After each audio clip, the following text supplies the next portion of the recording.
Achtung, Achtung, welcome to We Have Ways of Making You Talk, and it's a lockdown first. We are outdoors. I'm in a state of sensory overload because I've left London and there's wide open spaces everywhere and fields. You don't know what to do with yourself, I actually don't. The drive down here was pretty bewildering, really, being on the road and then turning the corner and coming into this farm and seeing other people, so I'm in a bit of a state, but we are here, aren't we, James? Yeah, and then you had a breakneck drive up the track. In your Dodge. Yes. Yes, of course. Got to get that in.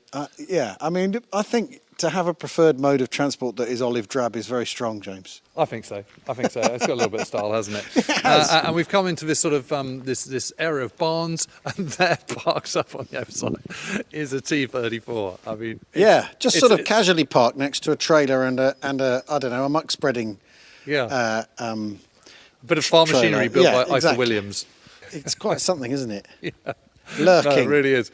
And with us is Dave and Dan. And Dave, you've had a bit of experience of the T34 in many ways, in more ways than one, because you were using them or coming up against them in some fighting in Africa, weren't you? Yeah, indeed. And working here in Lower Pertwood, I never thought I'd see another tank track again, never mind the actual tank. Yeah, the Cubans used the T-34 quite extensively in the South African War.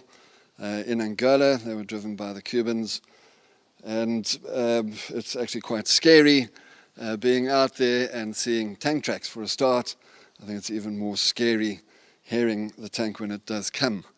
It doesn't come on its own, it'll be escorted by a number of fighting vehicles.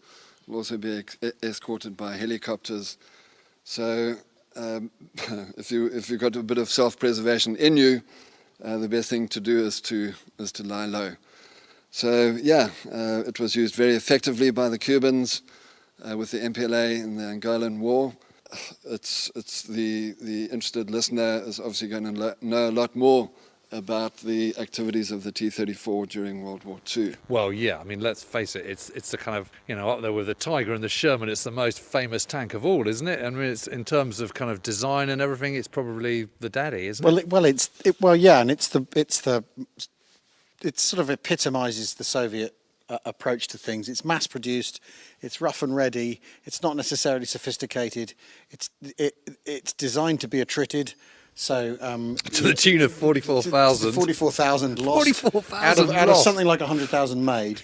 When you think that sort of only kind of 1,347 Tigers were made in total, they lost over 44,000 T-34s. Well, I expect we'll be talking to Ben Wheatley about that sort of thing later. But we will be. But of course, the things that are famous about it or renowned about it are its sloping armour, glacis armour, which the theory, the principle is that because the armour's at a slope, it's effectively thicker from a direct strike. Mm-hmm. It has the road wheel suspension, the Christie suspension, which is an American invention. The Russians, that was on the the M28 tank that they had in the US. Wasn't That's it? right, and the Russians, they bought some of those and then basically reverse engineered them, pinched the idea. But this vehicle, the one we've got here, is a T-34-86, which has a gun, 85 rather, which is a gun capable of dealing with a Tiger tank in theory at a kilometre, which is the range on the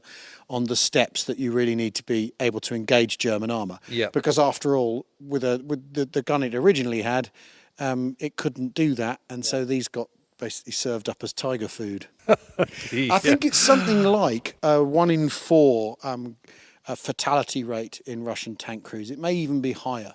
Well, I wouldn't be surprised if it was higher, because I mean, if they built 84,070 Tiger T-34 tanks in total, and 44,000 of them are lost. I mean, obviously they're not all going to be killed, and the crew aren't all going to be killed. But when a tank gets hit, I mean, they tend to kind of are knocked out for good, particularly the Russian. I mean, at a glance, what's interesting is how this is all turret. When you look at it, it's an enormous turret they've got on there to fit the much bigger gun in. The Russians had designed something this reliable and this easily mass producible that was also adaptable to being upgunned, because after all, the British and the Americans have terrible problems, especially the British because that is really interesting, isn't it? Because you're right, it's absolutely enormous, and one of the big problems is the bigger the gun, the bigger the turret, the bigger the hull you've got to have, which is the engine you need, etc. But that kind of sort of disproves all that, doesn't it? Well, I think up to a point. I mean, the other thing is the Soviets never have to ship these anywhere. They can drive them straight off a production line and drive them straight to a unit, or stick them on a train and bring them forward. Whereas the British thing is always it's got to fit on a train and to loading weight and all that sort of thing. So you end up with a smaller turret ring on the body of the tank, and that's why you can't get a 17-pounder on a Cromwell. You know that theory about the 1930 Road Traffic Act? Go on. Let me tell you. Okay, so the 1930 Road Traffic Act, what they were really worried about, that Britain had this incredible railway network. Yeah. And that what was going to happen was people were going to build ever bigger trucks, and then they wouldn't use the railway anymore. Yeah. So they put this limit on the tonnage of vehicle that could be allowed on a British road in 1930. Right. So that meant that everything then had to go by freight, by rail train, freight, by train. But the problem is if you think about it, when you go on a train on the continent, you step down onto the platform, don't you? Yeah. But it's much less so in the UK. Yeah. When you get on the train at Salisbury or Waterloo or whatever, you're almost straight onto it. So the platform height is much higher, which means you can't have anything on a trailer that is wider than the width of a station. Because otherwise it's just going to crash into it. Which is why the width of your hull on a tank in a British tank in World War II is so comparatively narrow. And of course, being narrow, that then limits what you can put on the turret. So the reason you haven't got a big British-made tank, with a big gun early on in the war is because of the 1930 Road Traffic Act. Yeah, but when they get to the Centurion, the word comes from the War Office: don't worry about putting it on trains. They abandon that. They say that requirement has caused us too many delays. If we're going to build this tank that's effectively a main battle tank, that's what we're going to have to do. Yeah. Anyway, we're not here to talk about British tanks. We're here to talk about Russian tanks, Soviet tanks. So, Dave, just tell us very quickly. I mean, how did it end up in Wiltshire? Mr. Wilfred Mull, who is an avid military collector of all sorts of World War II and pre that, decided to buy a T34, and it was a real privilege for me to accompany him to place called Tank Farm in Poland. So we flew over. I want to go there. And from Warsaw, it's about a 75-kilometer drive. And we get to this tank farm. We were met by all and sundry. It's a magnificent place. What they've been able to restore and what they've been able to build from what they have found at previous battle sites is really admirable. So after having a look at all their bits and pieces, these double garage doors opened, and there she was in mint condition.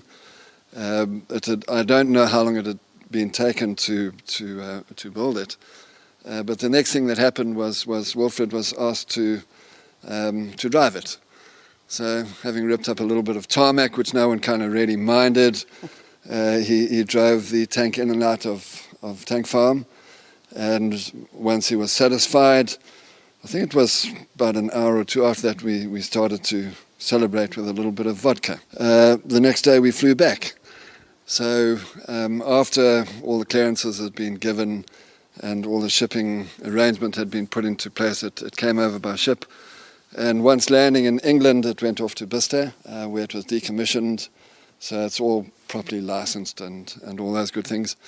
And then it was delivered here in a tank transporter. And this is its new home. Is it impolite to ask, how much would you want for it second hand? That's the way of framing that question. What does the T34 cost? Well, you can't buy them anymore. So it's priceless at this moment in time. I don't think it's right for me to tell you what it cost him. But it is very rare. And even if you had twice the amount of money that it was purchased for, you won't get one. That's an excellent answer. I'll take that. I think the other way of putting it is it's considerably more today than it was when it was coming off the production line in 1944. Yeah, absolutely. Well, it's time to do a bit of tyre kicking, isn't it? I think so. I mean, when you look at it, what's your kind of sort of first reaction to it? Well, how low it is. That it's got a really low profile. That the body of the tank, before we get into the turret, is low. I mean, I'm 6'3", and it's head and shoulders lower than me. The driver is really low down, and again, if we're talking the wide open spaces of the Eastern Front, low profile is a good thing, isn't it? Makes you less of a target, but also how forward the turret is that this tank it looks like it's on its haunches, leaning in for a punch rather than the Sherman, which I always think looks sat back. The turret's further back on a Sherman. Yeah, and one of the policies of the German Panzerarm in the 1930s was to make sure that the gun didn't stretch out beyond the front of the of the hull of the tank. Well, they've abandoned. And suddenly, when they saw the T34, they went, "Oh, okay, so we don't have to stick to that rule anymore." Yeah. And that's why Hitler afterwards was going, we've got to have big guns. That's what we need: big armour, big guns. I mean, the other thing that up close you see is how rough the casting is. For instance, on the turret, you've got because this is a single cast piece, isn't it? And it's really rough. And really rough. And I mean, actual imperfections in the casting, because that's not the point. Yeah, they just don't care about that stuff. You want to knock them out quickly. It's incredible. I mean, it's a big old boy, isn't it? Yeah, but it's a medium, isn't it, though? It is a medium, because it's only 26 tons, so it's a little bit lighter than the Panzer IV and the Sherman and the Cromwell and Churchill. But, with that massive dollop of a turret on top, it's going to be pretty tight inside, isn't it? These were 5-man crew. The original T-34 was 4, but the T-34-85 had a 5-man crew. I mean, 5 people in that. I mean, but one of the things that strikes me is this is not a tank for people. I mean, how tall are you? 6'2"? 6. Yeah, knocking on for 6'3". So we wouldn't fit in this tank, would we? Well, we're going to have to try. It's for short people like our producer Tony, isn't it? But he's so rough and ready, isn't it? Pack it with little fellas like him. Send it forward. Poor old Tony, everyone getting at him. I mean, you're going to have a field day today, Tony. But it is rough and ready, isn't it? But that's the point. That's the Soviet, like we said earlier. It's the Soviet approach to doing stuff. You're not building bone china. It's paper plates, isn't it? Yeah, no, absolutely. But also, there's some really nice little features here, aren't there? So, if you look at the gun at the front, it's got this sponson. We think that's the right word.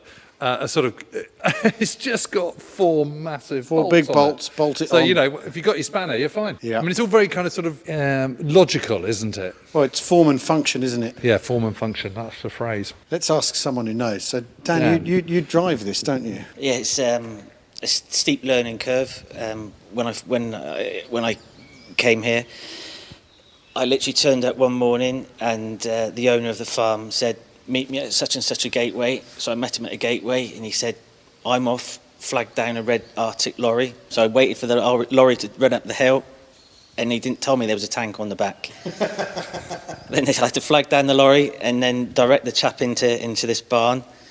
And the owner basically said, "It's my responsibility to learn about it and start it and drive it and keep it running." How long ago was that? Last September. And how are you getting on? Not too bad. YouTube is brilliant. I've got various manuals that I look at regularly. There's a chap up in Oxford I've phoned a few times to get helpful hints and tips from. How do you change gear again? With 2 hands. It is very coarse in there. Very cramped, very noisy. No matter where you turn round, you bang your head, your elbows, your knees, something. It must have been horrific in there in the war years for the Soviet crews. And if you don't mind me saying, we were just talking about this, you are a shorter fellow. 5'6" on a good day. I mean, you're given the keys, the ignition. Where do you start? Because the manual must be in Russian. Aside from YouTube, have you driven tanks before? Is this your first time I'd ever been in a tank, apart from a chieftain tank at the Tank Museum in Bovington? I when it turned up on the low loader, I was given a quick lesson from the guy who unloaded it, so I knew the basics from there, and the rest is self-taught, really. What do you think of it as a machine? I think it's a cracking machine. The build quality, like you mentioned earlier, is very rough and ready, very coarse. But that is what makes it such a good tank. Rumour has it there's more engineering in a headlight on a Tiger tank than the entire T34-85. Well, because the interesting thing about the T34-85 is that they were honing the kind of speed of production with literally every batch that was being developed. So the T34 was pretty rough and ready when it first came out, when it was first, put into the Red Army in 1940. But by 1944, they've kind of streamlined it even more, as well as adding an extra crew member for the T34-85. And the track, of course, is relatively wide. I mean, compared to Panzers 1 through to 4, this is a wider track, so it's going to do better on soft ground, better weight displacement against mines and things. So, how many hours have you driven? And where'd you go? What'd you do? Did you tool around in the fields here? What was I literally start it up, leave it to run for a minute to get the temperature up, get the oil pressure up, and just drive around the farm. Sounds brilliant. Keep everything moving, keep the wheels turning, get it up to temperature, then back it back in here, and then I'll do that once a fortnight. Like all vehicles, you need to keep them. You've got to keep them moving. If they're not used, they just deteriorate. These tanks, they're very basic, but they can be high maintenance. I mean, I know a lot of tanks were lost from information I've picked up due to, I'm going to put it, design flaws. Everything was just bolted in quick, but the gearboxes were quite weak. The engines, 200 hours, 250 hours out of an engine was good going. And then it's just knackered and you've just got to start again putting on one in. That's how I understand hours, it. Isn't a lot, is it? It's 10 days. It's a 38-litre V12 diesel engine. It's about 500 horsepower. So when they're working hard. They're sucking in so much air to keep them going. The air filter design is quite, I'm going to say, poor. It wasn't very efficient. It didn't filter all the air, so lots of dust and dirt would get sucked into the engine, and it would add to wear in the pistons and the heads, and that was the demise of the engine. But we're talking about a tank that's it's not meant to last forever, is it? It's for engaging the enemy, and if it makes it through that encounter, then that's fine, and a new one comes past it, I suppose. If you're modern, like I said, you sat in a Chieftain. Those modern vehicles, they're built to last, aren't they? Rolls-Royce, aren't they? Yeah, but they're built to last because they're a Cold War thing, and you're investing a lot of money, and they've got to last forever. This is, I mean, if you say 10 days, James, if that. Who cares if the engine blows up after 10 days? It's only because chances are they're not going to make 10 days, are they? That's exactly where I was going. Yeah. If one of these could get knocked out, say today, it'd be replaced this time tomorrow, whereas a German tank would take, it could be a week before it's replaced. Well, we need to get inside it. Yeah, we do. Yeah, I want to hear it running. Okay, we're going to take a brief break now while James and I control our adrenaline levels, calm ourselves down, and then you will hear the mighty rumble of the T34.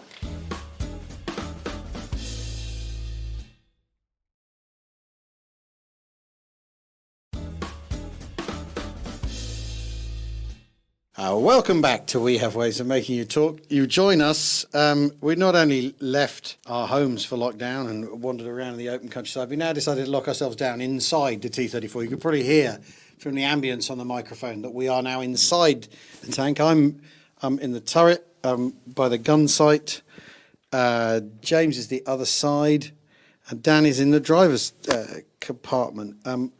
There's not a lot of room in here, is there, fellas? No, there seriously isn't. And, I'm a bit obsessed by this thing that what happens when it recoils? I mean, there really isn't much room. Well, you know what happens when it. This is the Soviet design, so the gun that breech will go back as far as there is room in this. So it'll go back to there. Okay, it'll come all the way back to here. You're on the other side of the turret. You are really not very far away, and you imagine this this must come down. This shield, mustn't it? So what we're looking at here is a little sort of breech guard. So that's been pulled backwards at 45 degrees. So you would then push that goes on top. You put the shell in. That then, when you press fire, bang, off it goes. That comes back. I mean, bloody hell. I mean, if you're in the way there. Well, yeah. Well, the thing's jolting around. I mean, I know most tanks don't fire on the run, yeah. But I mean, it would be very easy to have your head kicked in by a recoil, wouldn't it? But aside from the noise, I mean, the head-splitting noise in here when you fire that gun, and the fumes, and the no flash, obviously, but I mean, the thing is and there's a lot of it. There was a lot of this in Ken Tout's tank in the book that's on the Patreon. Is what that you're in here. Your actual sort of ability to relate to the outside world, to see targets, to see other tanks is really, really minimal. I mean, you've got periscope there, Jim, just to your and I've got one. I've got one here. So that's like an envelope. It's like looking out of a letterbox, basically. But it's worse than that. It's worse, isn't it? And then I've got down here. I've got beneath that. I've got the gun sight, which is a telescopic thing, which has got measurements on it, so that you can call distance and stuff and judge distance and everything. But sure. I mean, it's super basic, painted white in everything. It's the white interior of that rough casting on the outside. It's a similarly rough casting on the inside. Everything painted white and attached. I've got the radio behind me. There's a little seat just to my right as well that I think is for standing on when you're looking out the. So that must be the commander. That must be the commander's position. Because this is all.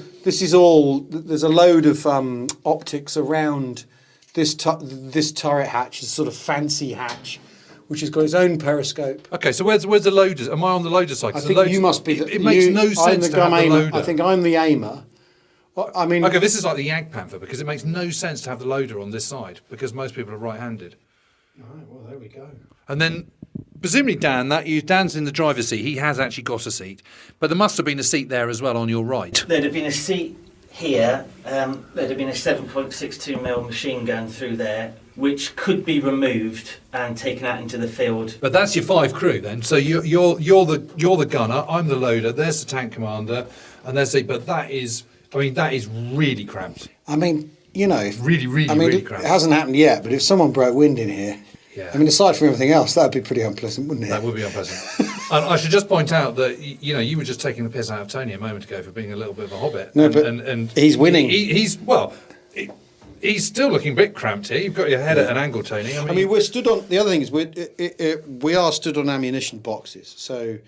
There's cases on the floor of the tank containing ammunition. I mean, I know. And you've got to get those out. I mean, how the hell do you do that? Well, you practiced a lot, I imagine. And that's the other thing. We're entering this environment completely alienly. We know nothing about the training, the familiarity that men would have had with all this. It's but I mean, it's super cramped, and you also know if something comes through the side of that turret, we're all brown bread, aren't we? Yeah. I've got a little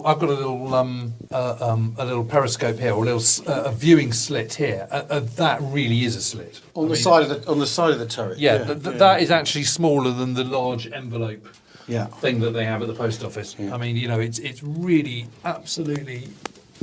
You can see diddly squat with that. Well, goodness me! Thank God I wasn't a Russian tanker. Is all I can say. So Dan, what have you got in front of you here?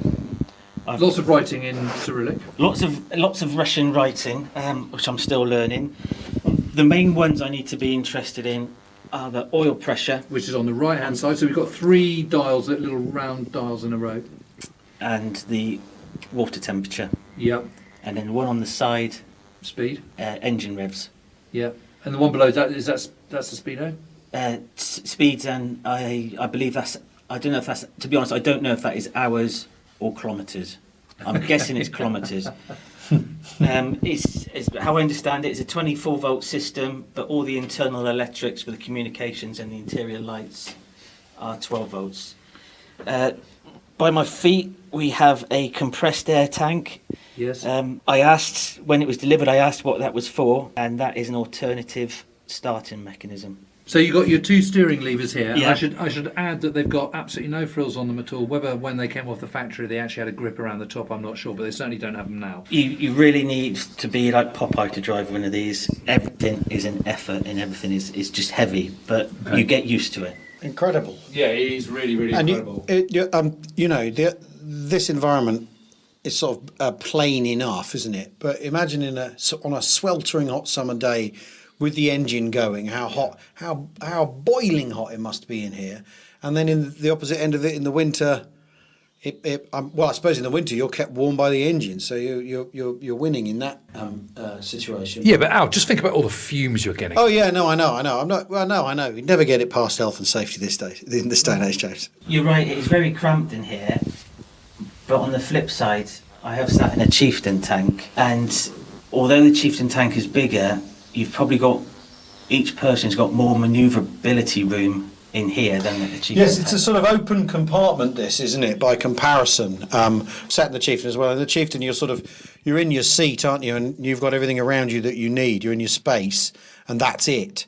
Whereas I suppose in an idle moment, you can stretch your legs in here, I guess. Yes. I mean, one of the things about tanks, isn't it, is that they're incredibly complex things. And in a time of total war, what you want is lots and lots and lots of them. Numbers really, really does count. So you want to keep your very complicated thing as simple as you possibly can. Yeah. And on that basis, this is obviously winning a lot of points. So what happens when you start it up, Dan? Yeah. Right, basically, all normal checks. Check it's in neutral. Yeah. To my left, we have an isolator switch. Yeah. When it's not running, you can just cut all power so nothing gets drained. So I need to engage the power.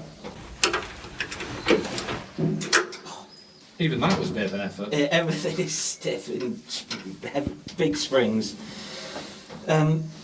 Next thing, you need to prime the engine to get the oil pressure up, because it's, like I say, it's a big V12 38 litre engine. You need to get all the oil around the top of the engine first. So I'll get the right button. Prime, check the dial. We need to get that up to around the 1 mark. Right. You can hear the electric motor pumping the oil around the engine now.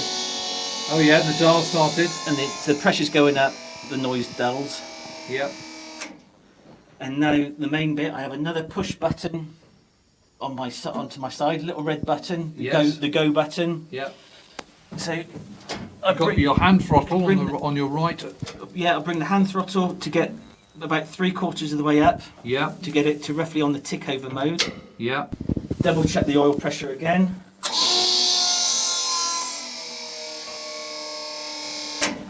And press go, and it is immensely noisy.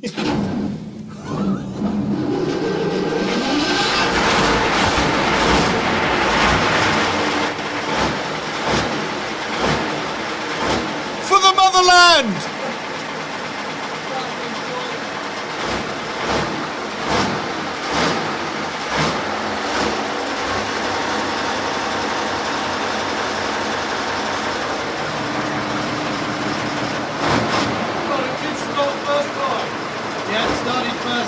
Started first time.